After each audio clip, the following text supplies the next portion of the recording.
89.9 KMOJ FM and KMOJ HD1 Minneapolis, St. Paul. Bringing unity to the community. 89.9 KMOJ, the People's Station. It's a real slick, so be careful. Be careful, you guys. Man, the last little snow we had, what was that, about a week ago? Yep. And I saw vehicles flipped over upside down on the road. I saw all kind of accidents just on 252, right around my neighborhood. So I just want to tell you guys, just be safe. Take your time. Don't be on the phone. Do what you got to do. Do what you got to do and get home. Unfortunately, this is like one of the pre-busiest travel days for those people who are traveling too, right? So, I forgot about that. Yeah. There's a lot of people making moves. So just please be careful, Minneapolis. Be safe and stay home if you have to, because from what I've been reading, it is going to be a lot worse as the time goes on. So please be careful. And I'm blessed to be here in Minneapolis. This is Anthony Taylor, African American Community Specialist. This is Minneapolis 360. We are here, and actually, Kim, this is the last show before the new year. Yes, this is the last show of the year. The last show of the year, and what better way I thought that we could end the show is to recap how 2020 was for everybody. And I got the two perfect guests to talk about that. And it's me and you. Hey, I love it. It's me and you.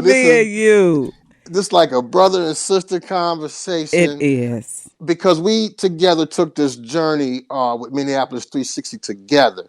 And as we shared so many stories and information and news and opportunities, I thought, what a great way if we could just recap how 2020 was for one, and then hurry up and get it out of here. Right. And we ready for 2021. and hurry up and get it out of here so we definitely can look forward. I'm looking forward to 2021. How about you? I am too. I am as well. I mean, this year it was, I'm gonna use the word unique. It was a unique year, one of a kind. I, in my lifetime, have never experienced a year like this. And when I say that, I mean, there's been ups and downs. There's been roller coaster rides. It's been emotional. It's been great for some. We've had the opportunity to get closer to our family, what some people have. Some people, it was more time apart from family. So it was just a very unique year. It was, and you talked about it. I mean, emotional roller coaster. Shout out to Vivian Green, right? Right. It was Love an that song.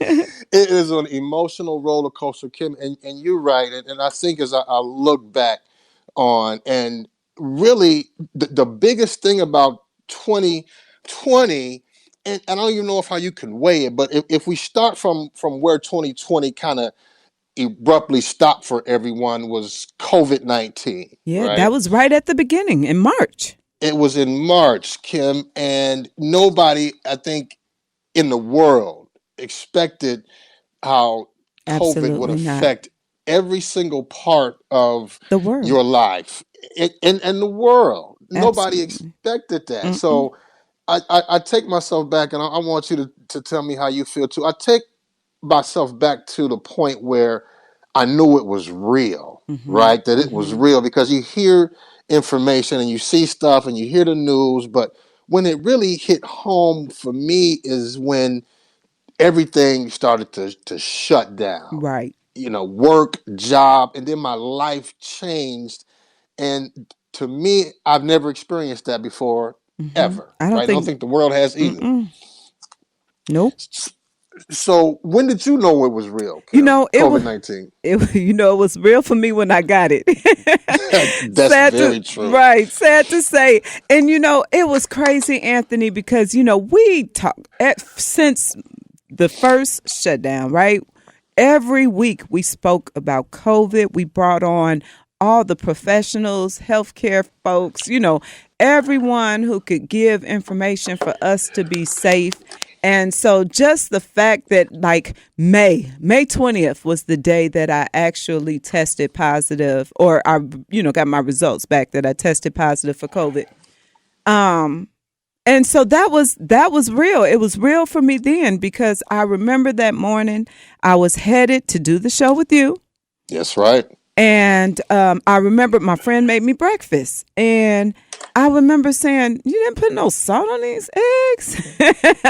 Like it was a problem in the kitchen. Right. No salt, no pepper. And they was like, "I thought I put too much." And I was like, "Oh, okay. Well, I didn't think nothing about it." So then I thought about it like that bacon didn't really have no seasoning neither. But okay, whatever.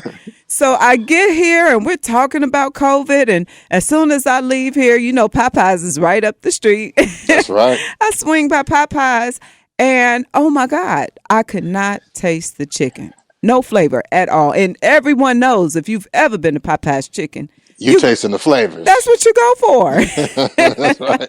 That Cajun, that good old New Orleans style flavor, right? So I knew immediately, like I didn't need to contact no doctor. I said, I have COVID. Mm-hmm. I've never experienced that in my life. To not be able to taste, your food. And then someone said, "Well, can you smell anything?" And I'm like, "I don't know." So I spray perfume and I can't smell nothing. Oh, yep. That was the weirdest feeling ever. Like I've never experienced nothing like that. And I do remember earlier that week, I think it was that Monday or Sunday, I was like, "Man, I feel like I got hit by a truck." But, with me doing events and, just even like bringing stuff, usually like when I get through dumping, I'll put it like in my living room or whatever before I take it down to my basement. So I'm picking stuff up and down my basement and, so I just, I'm thinking, oh, my body usually aches, but I do remember saying, I feel like I got hit by a truck. Mm-hmm. So it was real. COVID is real and it has not went nowhere, bro. And it has not. And I think and that's I'm glad you talked about how it impacted you personally. And to start here, yes, it's not going anywhere, and it's worse. And I think a lot of times we had information on COVID was going to hit in a second wave, and we knew how tough the holiday seasons were. So it's not going anywhere, right? No. And the biggest thing I think, Kim, that I wanted to take away, if we're talking about recapping it in COVID personally, just the way you came on the air and shared your experience with the world, because it was critical, and specifically to Minneapolis, because as we have seen through statistics that our young people were not masking up and doing the correct requirements. The responsible thing. Absolutely. And talk about this, Kim, because you're a Minneapolis personality. You do so many events and shows. You're well known, and the impact that I think you brought to Minneapolis was incredible when you shared your story. Well, thank you. Yeah, I think for some people, they didn't, sometimes we don't believe that it's real until it hits home, right? Until it's super close to us or until somebody we know, is dealing with it. And it's like, oh my God, this is real.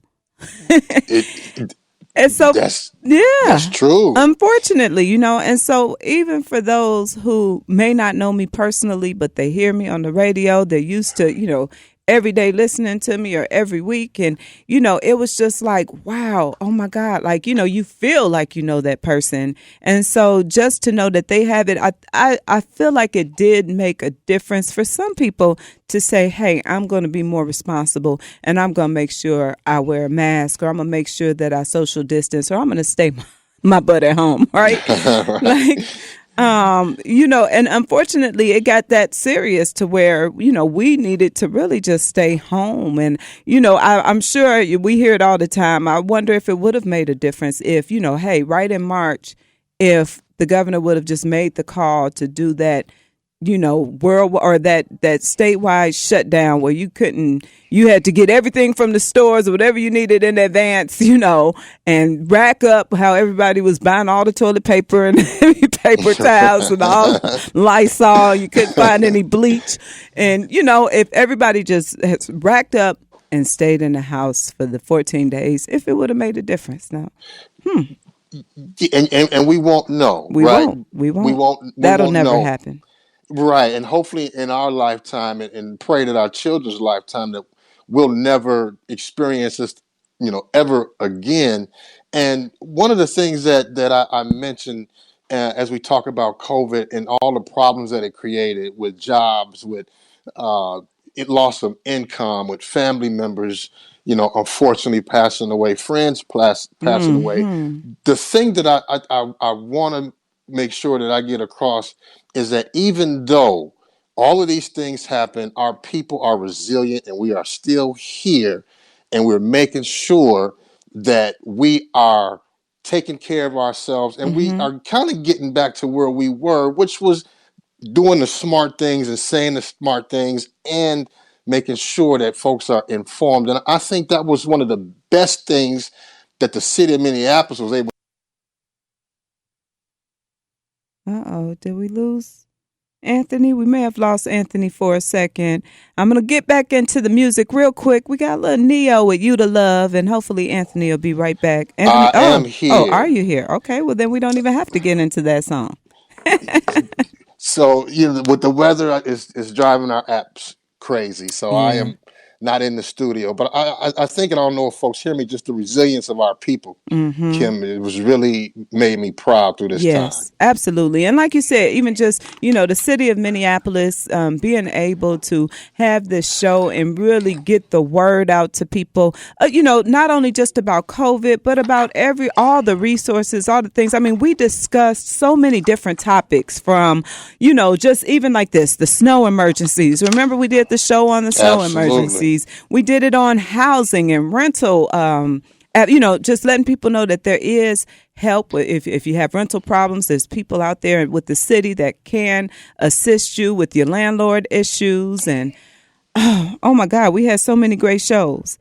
We did, and so that's one of the biggest things that I take away. And also too, unfortunately, was, you know May 25th, Yeah. 2020, Yeah. The George deaths. Floyd Mm-hmm. murder. 8 minutes and Mm-hmm. 46 seconds that the city of Devastating. Minneapolis Police Department devastated this man, this family, in this country. So, Man, unfortunately, Kim, it happened on our soil. it did. It did. I was in the middle of quarantine and I watched that video, and I ain't gonna lie, like before it even, I won't share stuff like that.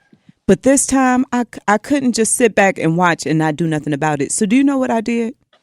What'd you do? I shared it. I tagged Mayor Fry. I tagged Mayor Carter. I tagged Herredondo. I tagged all the city officials, Bobby Joe Champion, everybody that I could think of that I knew. Reg Chapman, all the TV, radio, everybody. And I said, do you guys see this? This is disturbing. We've got to do something. hmm it was vitally. It hurt me to my core, Core. Mm-hmm. and I'm still not recovered. I don't want to speak for anybody else, so I'll keep it personal with me. Mm-hmm. I'm still not recovered, but I'm also not recovered of many situations like this that I have seen, unfortunately, on my TV screen, on my phone, around Mm-hmm. black bodies being murdered, and the systemic racism that exists and has polarized this nation, this country, and this city, which led to conversations about how to get involved over police reform. And those things that happen, I think, and also the ensuing unrest, really was one of the worst moments I think that I've experienced. And then being able to share some of those things on the air for folks was really hard to get through. Does that make sense? Right. And Minneapolis really has been shook to the core with that, Kim. And I Mm-hmm. don't know your thoughts on just your impression of what the sense of the city was, just the feel and the conversations that you had when this happened on May 20th, 25th. It got real. I think we really recognized people's true colors. Like people's true colors came out as well. I had a friend that I worked with, and I heard, a lot of different people saying, oh, well, I had to unfriend some people because, the comments and things that they said and made it was unbelievable. Mm-hmm. And I know for myself, there was somebody that I used to work with, and she made a post about, like she felt like it was unbelievable that they aired his funeral on TV when people were in the middle of a pandemic and other families couldn't have a big funeral, but he had a huge funeral and it was publicized. They made it seem like it was just a big publicity stunt. And then was like comparing it to and they didn't all have masks on. Right. And I'm just like, that's what you came up with? Like, it was just unbelievable to just hear and see, and some of people's comments and how, racism really, really, it was like it came back in a whole nother form. Then you got to think about the riots. There was a lot that happened this year. I'm talking about the city of Minneapolis, Southside. Lake Street was demolished. Yeah. It looks awful. It looks like a bomb hit Lake Street and parts of that area. It looks like sometimes what people would describe as a war that happened there, and that's kind of what happened in some of those places on Lake Street. Right. Businesses were we talking about? Even Black-owned businesses that they worked. Man, it took them a leg and an arm to be able to get this establishment and to watch it burn away in flames or be looted or, see everything gone. It was devastating.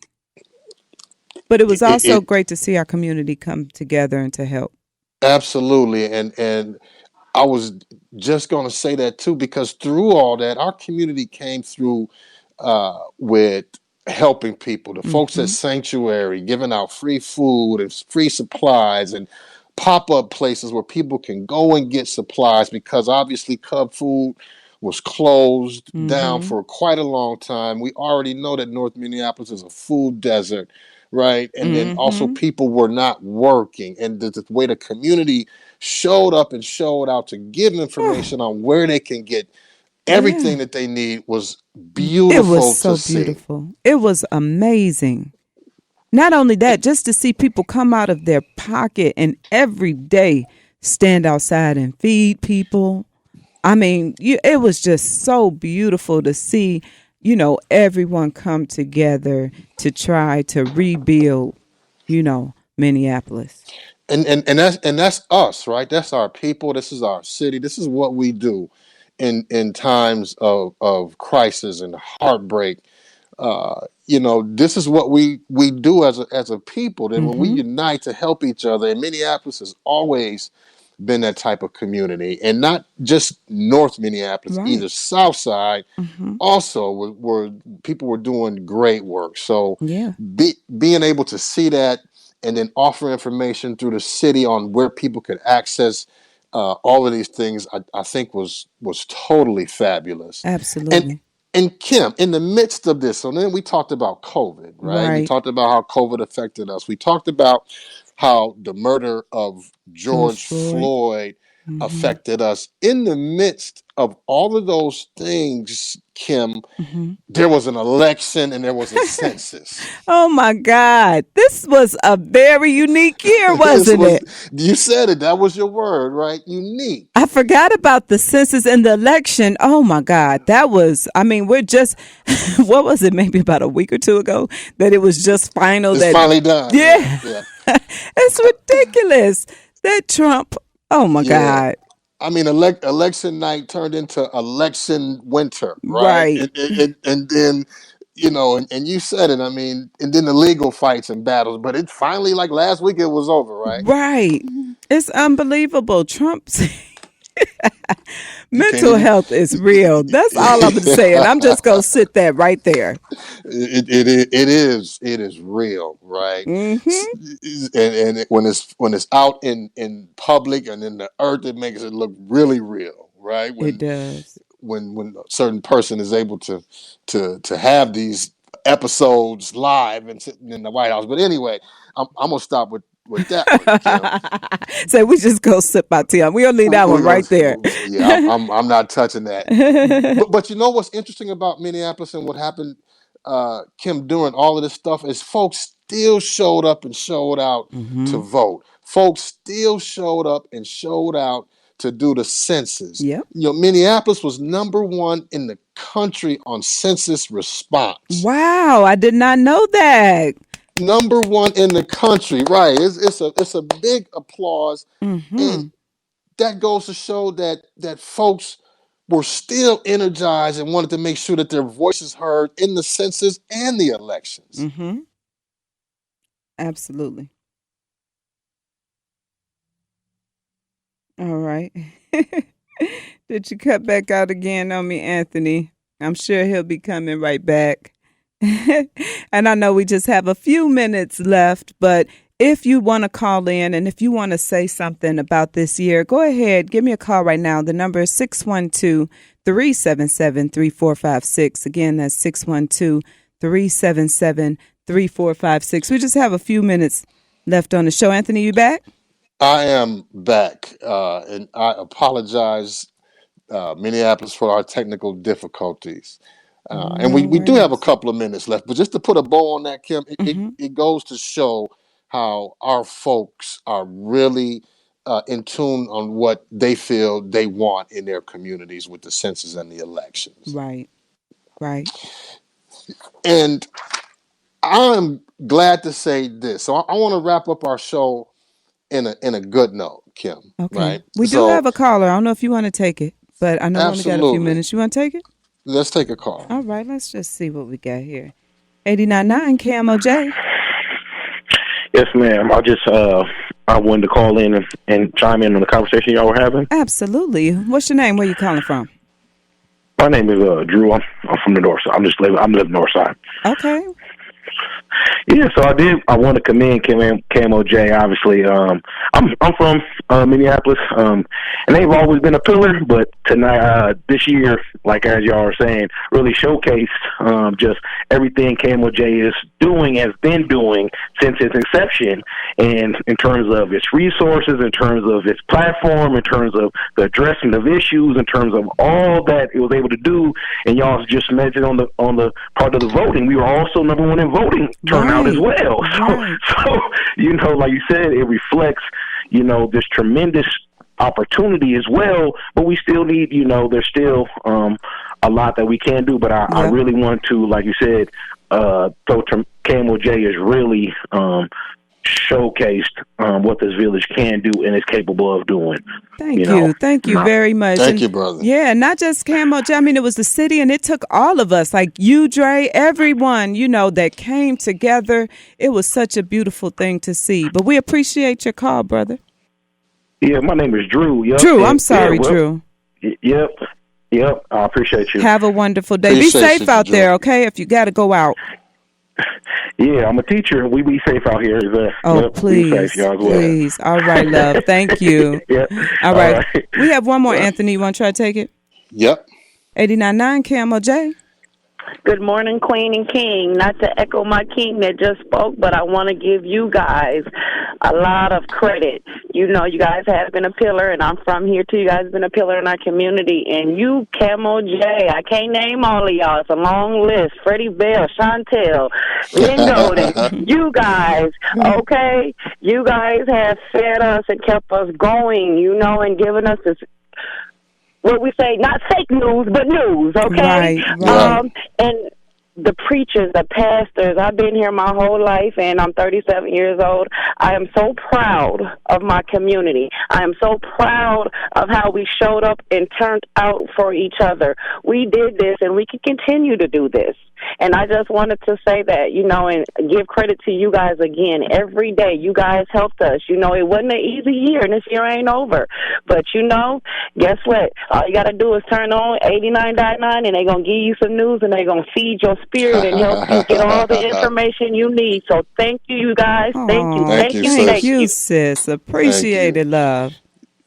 That that makes me feel absolutely fabulous. Wasn't it beautiful? That was so beautiful. Somebody else was trying to call in, but I didn't get a chance to catch them. So we'll see if they call back. But I know we only got a couple minutes. But isn't that it's beautiful? Go ahead. No, that's what I was going to say. It's wonderful just to hear that, the show, even like you said, this is our last show, right? And this is this the first time that we've really taken calls? Maybe twice? It's been a while. Well, it has been a while. So this, just to hear the feedback and that people are actually listening and that they actually enjoy it and appreciate it, that's huge, right? That's very huge. And again, our goal and my goal specifically, our goal was to be able to provide factual information on how community can access resources and be involved and be informed. So I'm super glad, I'm super blessed on this partnership to have with the city of Minneapolis and KMOJ that I am thoroughly excited about what 2021 will bring for our community. So my blessings and my thanks to you also, my sister, for always holding it down and always being a part of these conversations with your thoughtful insight and what you bring and your personality. Has been a true blessing. So well, thank you very much. And you did an awesome job. I mean, you stepped right in. I mean, I couldn't tell that this was your first time doing a radio show. So you're a pro at it. You came right in. It was flawless. Your information, just your whole agenda. You had everything on point. And it was, you did a beautiful, amazing show.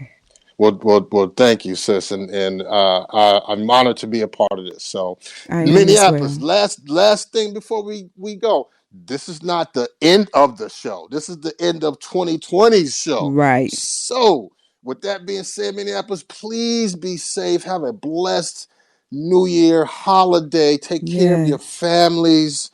And we will see you on the flip side in 2021. Be blessed, Minneapolis. Yes. Merry Christmas and have a happy New Year's.